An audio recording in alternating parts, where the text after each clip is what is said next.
बहुत अच्छा क्वेश्चन है। ये तो कई बार रिपीटेड है, बच्चे अक्सर इसको नहीं कर पाते हैं कि डिटर्मिनेंट ऑफ ए बी क्या होगा। ठीक है, तो कुछ नहीं करना है, इसका रेसिप्रोकल कर दिए 20 लिखी हुई है जो कि बहुत इंपॉर्टेंट है। इस वीडियो लेक्चर में इसको मैं कई बार यूज करूंगा। क्या लिखा हुआ है इनवर्स, तो ये बात तो एकदम सही है, लेकिन इस बात ये नहीं होती, ये गलत है, दिस इज रॉन्ग। क्या होता है x equal to A inverse B. Hello students, welcome to our YouTube channel Shekhar academy. तो अगर आप बोर्ड एग्जाम्स और IIT-JEE एग्जाम्स की प्रिपरेशन कर रहे हैं तो मेरा चैनल आपके लिए बहुत ही हेल्पफुल रहने वाला है। आज के इस वीडियो लेक्चर में हम बात करने वाले हैं मैट्रिक्स और डिटरमिनेंट के ऑब्जेक्टिव क्वेश्चंस जो CBSE बोर्ड एग्जामिनेशन 2025 में पूछे गए हैं। ये हमारा इसी टॉपिक पे लेक्चर 2 है। इसके पहले हमने एक लेक्चर बनाया हुआ है जो आपको हमारे चैनल की प्लेलिस्ट में मिल जाएगा, आप वहां से जाकर के उस वीडियो को भी देख सकते हो। अभी हम ऑब्जेक्टिव क्वेश्चंस कवर कर रहे हैं। फर्दर हमारी आने वाली वीडियोस में आपको very short then long question देखने को मिलेंगे। तो अगर आपने चैनल को अभी सब्सक्राइब नहीं किया है तो सब्सक्राइब करके बेल आइकन को प्रेस कर लीजिए, जिससे हमारे आने वाली वीडियोस की लेटेस्ट अपडेट आप तक पहुंचती रहे।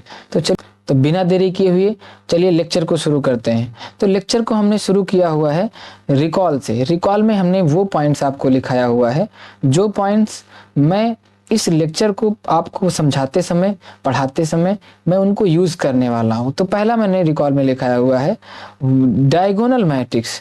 तो डायगोनल मैट्रिक्स किसे कहते हैं? एक ऐसी स्क्वायर मैट्रिक्स जिसके नॉन डायगोनल एलिमेंट्स जीरो हों। नॉन डायगोनल एलिमेंट्स क्या हो? जीरो हो। तो ऐसी मैट्रिक्स को हम क्या बुलाते हैं? ऐसी मैट्रिक्स को हम डायगोनल मैट्रिक्स बुलाते हैं। एग्जाम्पल आप देख लीजिए, क्या लिखा हुआ है 3 0 0 -1। तो इसके जो डायगोनल के अलावा जो भी एलिमेंट्स हैं वो क्या हैं? जीरो हैं। तो इसलिए कि डायगोनल, यह एक डायगोनल मैट्रिक्स है। स्केलर मैट्रिक्स क्या होती है? A diagonal matrix in which all diagonal elements are equal. क्या हो? एक ऐसी डायगोनल मैट्रिक्स जिसके डायगोनल एलिमेंट्स क्या हो? इक्वल हो। तो ऐसी मैट्रिक्स को हम स्केलर मैट्रिक्स बुलाते हैं। जीरो मैट्रिक्स क्या होती है? A matrix whose each element क्या हो? जीरो हो। तो ऐसी मैट्रिक्स को हम क्या बुलाते हैं? नल मैट्रिक्स या फिर जीरो मैट्रिक्स बुलाते हैं। ठीक है बच्चों, सभी को समझ में आ रहा है? Okay, very good. चलिए आगे एक प्रॉपर्टी लिखी हुई है जो कि बहुत इंपॉर्टेंट है। इस वीडियो लेक्चर में इसको मैं कई बार यूज करूंगा। क्या लिखा हुआ है? अगर आपको डिटर्मिनेंट बताना है एक ऐसी मैट्रिक्स जिसमें सम स्केलर के से मल्टीप्लाई है, तो आपको कुछ नहीं करना है, उस स्केलर के की पावर में ऑर्डर ऑफ मैट्रिक्स को रख दीजिए और डिटर्मिनेंट ऑफ ए को रख दीजिए, देन आपको वैल्यू मिल जाएगी। ठीक है, चलिए हम लेक्चर को शुरू करते हैं। हाँ, तो पहला क्वेश्चन है जिसमें इसमें आपको x माइनस वाई की वैल्यू बतानी है। चलिए इस क्वेश्चन को मैं सॉल्व करने से पहले मैं इसको जूम कर देता हूं जिससे कि विजिबिलिटी अच्छी हो जाए। ये क्वेश्चन आपका CBSE बोर्ड एग्जामिनेशन के सेट 5 में पेपर कोड 65/1/13 में पूछा गया था। इसमें आपको x माइनस वाई की वैल्यू बतानी है। दो मैट्रिसेस हैं जो आपको गिवन है। चलिए मैं इसको जूम आउट करता हूं, फिर मैं इसका सोल्यूशन करता हूं। चलिए आप ध्यान से इसको देखेंगे। सोल्यूशन कैसे करना है इसका सोल्यूशन देखिए। आपको जो दोनों मैट्रिसेस दी गई हैं इनको आप लिख लीजिए। ठीक है, दोनों मैट्रिसेस को इक्वल बोला गया है। कहने का मतलब है x प्लस वाई और 3y, और इस तरफ क्या है 3x और इधर क्या है x प्लस 3। ये एक मैट्रिक्स है। अगली मैट्रिक्स क्या है आपकी? देखिए स्टूडेंट्स, अगली मैट्रिक्स है आपकी 9 4x प्लस वाई और x प्लस 6। ठीक है, और ये y। तो देखिए दोनों मैट्रिसेस इक्वल मैट्रिसेस लिखी हुई हैं, तो इनके करेस्पॉन्डिंग जो एंट्रीज हैं वो भी इक्वल होंगी। कहने का मतलब ये हुआ कि जो x प्लस वाई है ये 9 के इक्वल होगा और 3x ये इक्वल होगा x प्लस 6 के। तो आप इस x को इधर लेके आओगे तो ये हो जाएगा 2x इज इक्वल टू 6। तो x इक्वल टू क्या मिल जाएगा आपको 3। अब आप x इक्वल टू 3 इस वाली इक्वेशन में पुट कर दीजिए। तो आप x इक्वल टू 3 पुट करेंगे तो 3 plus y is equal to 9। तो y इज इक्वल टू 9 कर लीजिए यहाँ पे 9, दिस इज इक्वल टू 6। तो y की वैल्यू 6 मिल गई, x की वैल्यू आपको 3 मिल गई। तो x माइनस वाई क्या हो जाएगा बोलिए? बोलिए स्टूडेंट्स, x माइनस 5 क्या हो जाएगा 3 minus 6, this is equal to -3। देख लीजिए कौन सा ऑप्शन करेक्ट बन रहा है आपका, बी ऑप्शन करेक्ट बन रहा है, तो बी ऑप्शन इसका सही हो जाएगा। चलिए नेक्स्ट क्वेश्चन की तरफ हम मूव करते हैं। नेक्स्ट क्वेश्चन में आपको वैल्यू बतानी है y to the power x की। चलिए मैं इसको जूम कर देता हूं। तो इसमें आपको एक मैट्रिक्स दी गई है जो कि एक स्केलर मैट्रिक्स है, इज अ स्केलर मैट्रिक्स।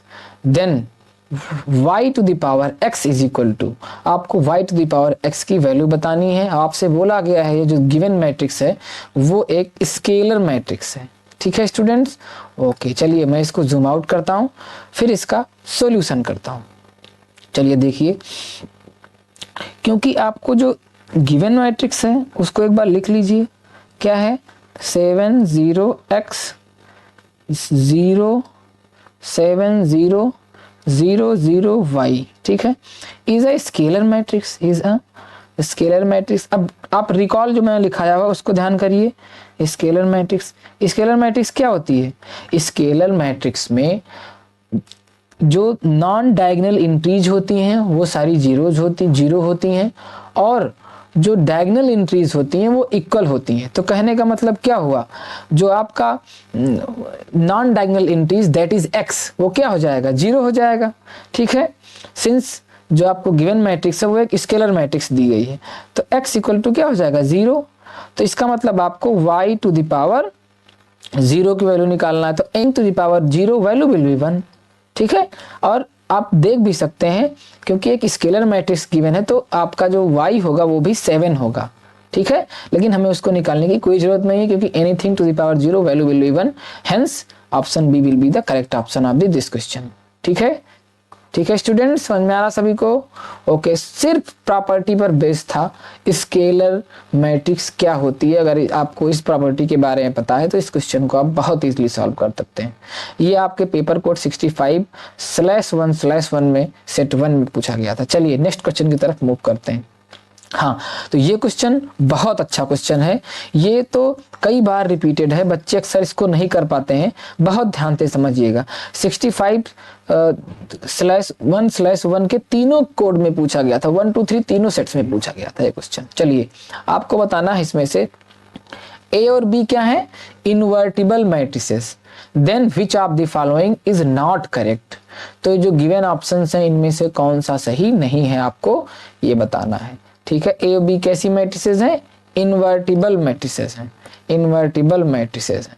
चलिए मैं इधर से चेक करना शुरू करता हूं। ऑप्शन डी को आप देखिए, ऑप्शन डी में क्या लिखा हुआ है, आपको लिखा हुआ है determinant of A inverse is equal to A inverse का डिटर्मिनेंट। कहने का मतलब है अगर आप चाहे एक मैट्रिक्स है जो ए है उसका इनवर्स निकाल दीजिए, ठीक है, और फिर उसका डिटर्मिनेंट ले लीजिए, या फिर डिटर्मिनेंट निकाल दीजिए फिर उसका इनवर्स ले लीजिए, दोनों चीजें क्या आएंगी, सेम आएंगी। तो ये आपका एकदम सही ऑप्शन है, ये गलत नहीं है। आपको नॉट करेक्ट बताना है, क्या बताना है, नॉट करेक्ट।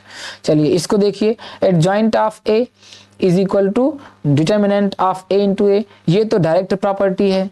ठीक है, जो आप लिखते हैं, क्या लिखते हैं, A inverse is equal to 1 upon determinant A और एडजॉइंट ए, एडजॉइंट ए। तो इस प्रॉपर्टी से आप एकदम देख सकते हैं, तो ये भी आपका क्या है, करेक्ट है। इसको देखिए, ये आपका रिवर्सल लॉ है, एब्सोल्युटली ये भी सही होगा। लेकिन ये देखिए ऑप्शन ए आपका गलत है, क्योंकि इनवर्स जो होता है वो डिस्ट्रीब्यूटिव प्रॉपर्टी को नहीं फॉलो करता है। Inverse does not follow, inverse does not follow क्या, डिस्ट्रीब्यूटिव लॉ, डिस्ट्रीब्यूटिव लॉ। ठीक है, ठीक है स्टूडेंट्स, तो आपका सही जवाब हो जाएगा ऑप्शन ए, क्योंकि आपको नॉट करेक्ट बताना है। चलिए नेक्स्ट क्वेश्चन की तरफ मूव करते हैं। हाँ, नेक्स्ट क्वेश्चन भी काफी अच्छा क्वेश्चन है। इस क्वेश्चन को सॉल्व करने से पहले मैं इसको जूम कर देता हूं, फिर इसका सोल्यूशन मैं कराता हूं।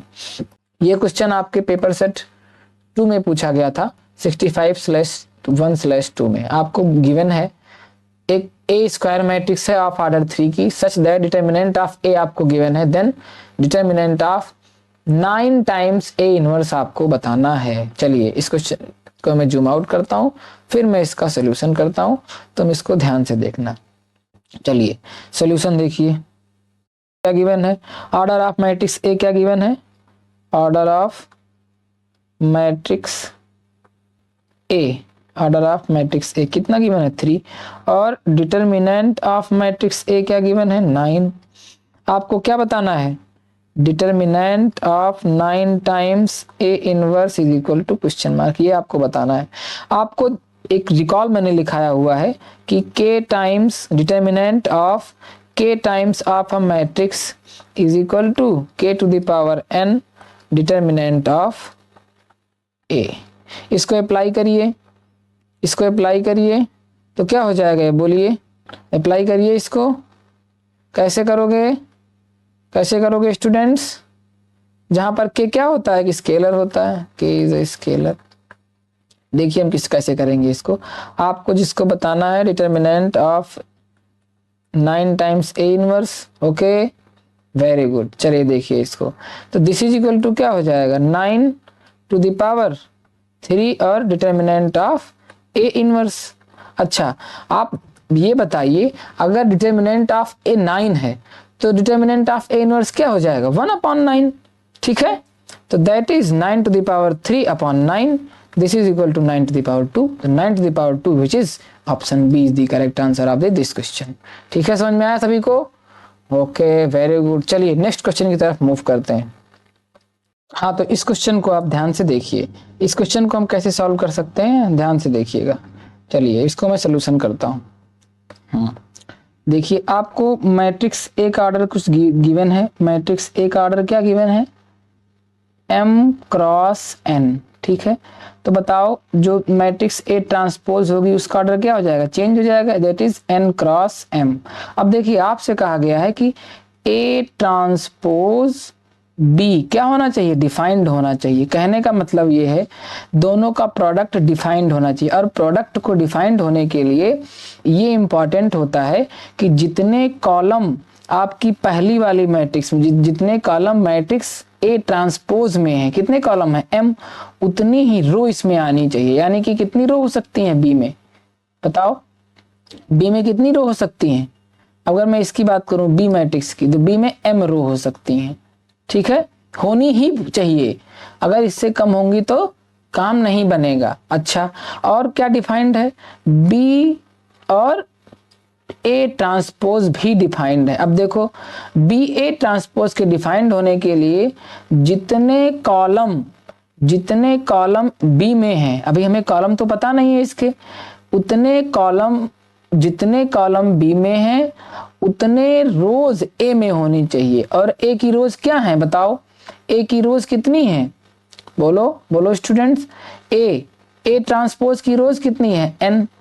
तो यहां से क्या मिल गया, इसका यहां से क्या मिल गया भाई, कॉलम यहां से कितना मिल गया, कॉलम n मिल गया ना कॉलम n, और यहां से क्या मिल गया, रो मिल गया।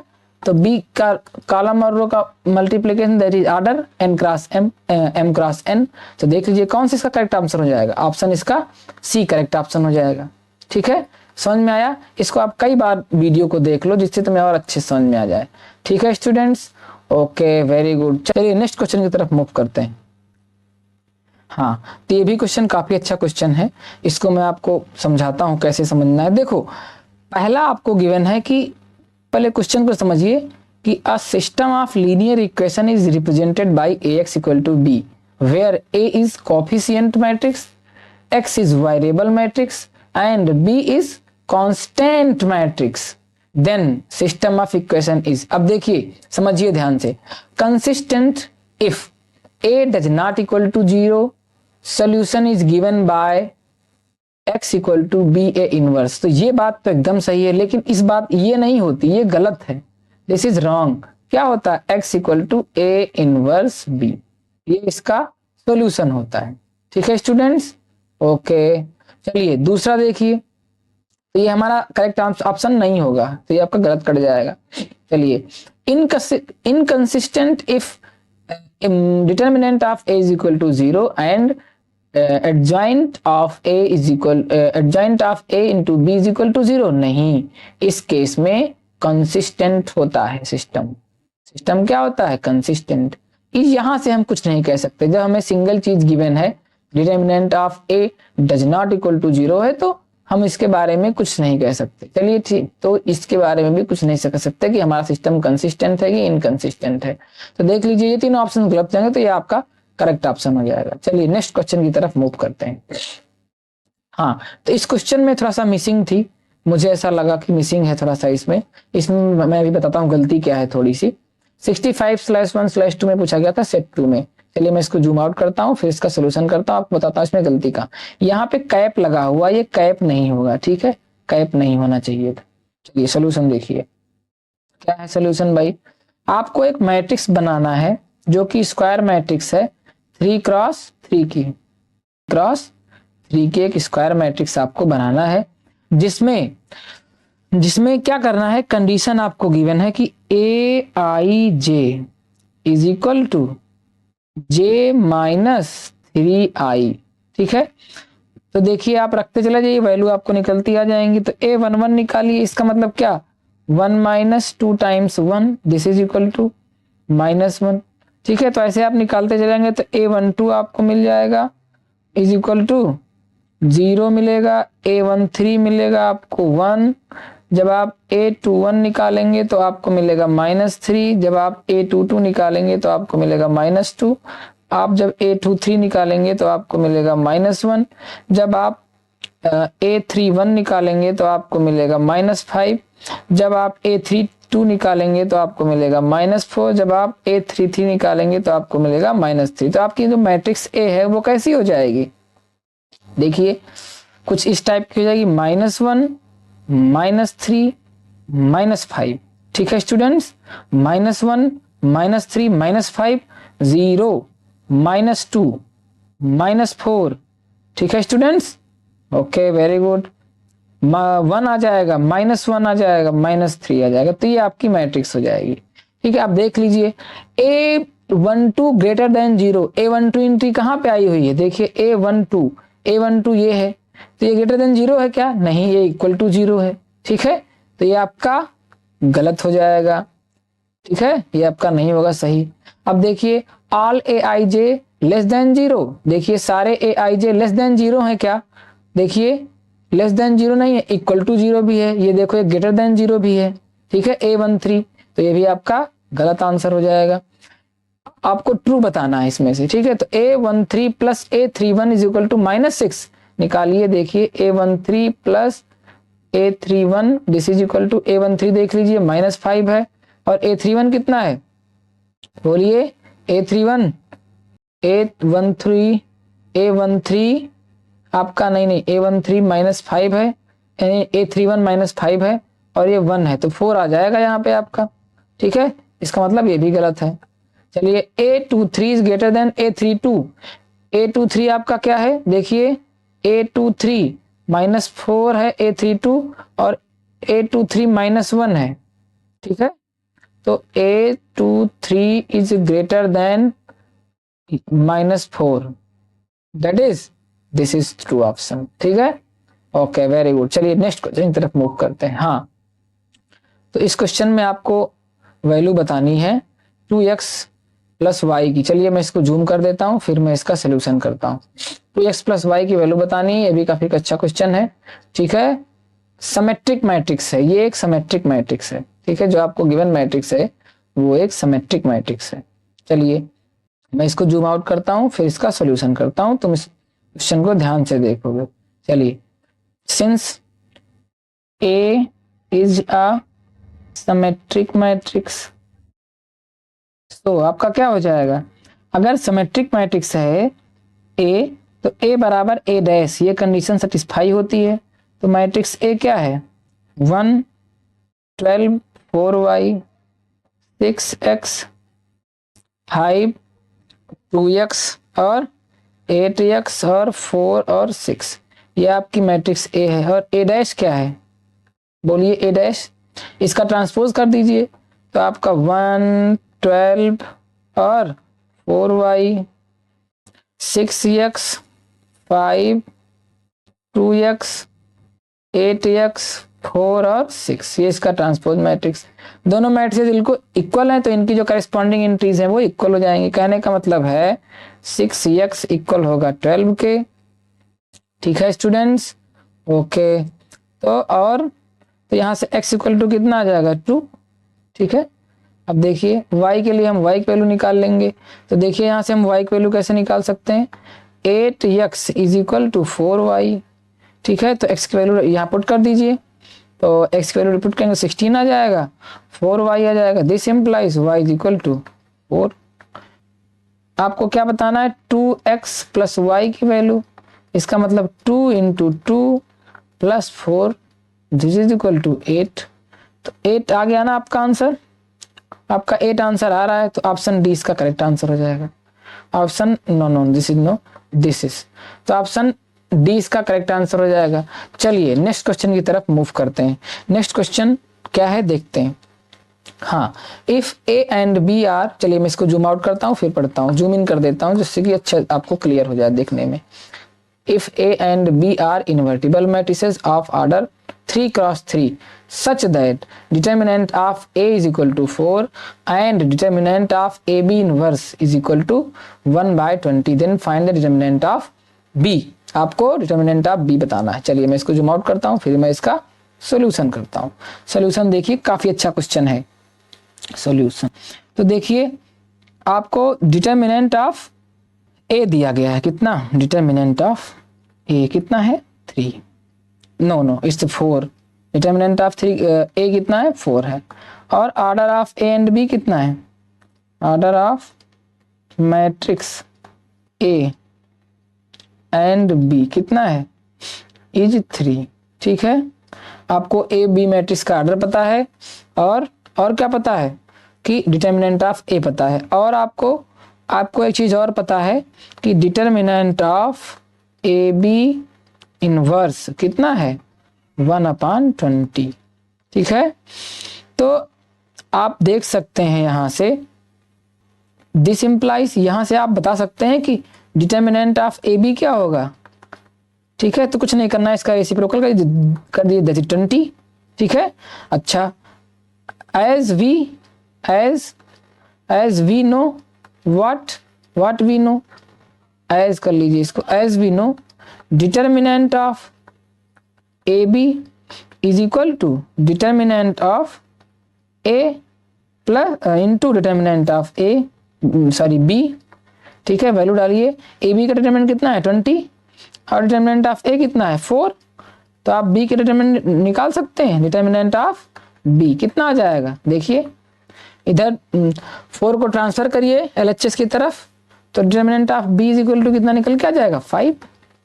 ठीक है, देखिए 5 आपका डी ऑप्शन में है, तो इसका डी ऑप्शन आपका करेक्ट आंसर हो जाएगा। ठीक है स्टूडेंट्स, सभी को समझ में आ रहा है, ओके वेरी गुड। चलिए हाँ, तो ये क्वेश्चन आज का लास्ट क्वेश्चन है जो कि आपके लिए होमवर्क है।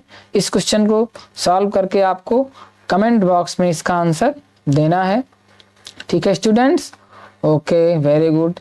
चलिए हाँ, तो ये हमारे YouTube चैनल और व्हाट्सएप ग्रुप, टेलीग्राम ग्रुप की लिंक्स हैं जिनसे आप कनेक्ट हो सकते हैं। वहाँ पे आपको PDF में नोट्स और जो मैं कराता हूँ उसका PDF भी डालता हूँ, उन PDFs को भी आप वहाँ से प्राप्त कर सकते हैं। ठीक है स्टूडेंट्स, अगर सेशन अच्छा लगा हो, क्लास बेनिफिशियल लगी हो, तो अपने दोस्तों के साथ शेयर करिए, लाइक करिए, कमेंट करिए, चैनल को सब्सक्राइब करिए। Thanks for watching me. स्वस्थ रहिए, मस्त रहिए, अपना और अपनों का ख्याल रखिए। मिलते हैं अगले वीडियो में, तब तक के लिए नमस्कार, जय हिंद।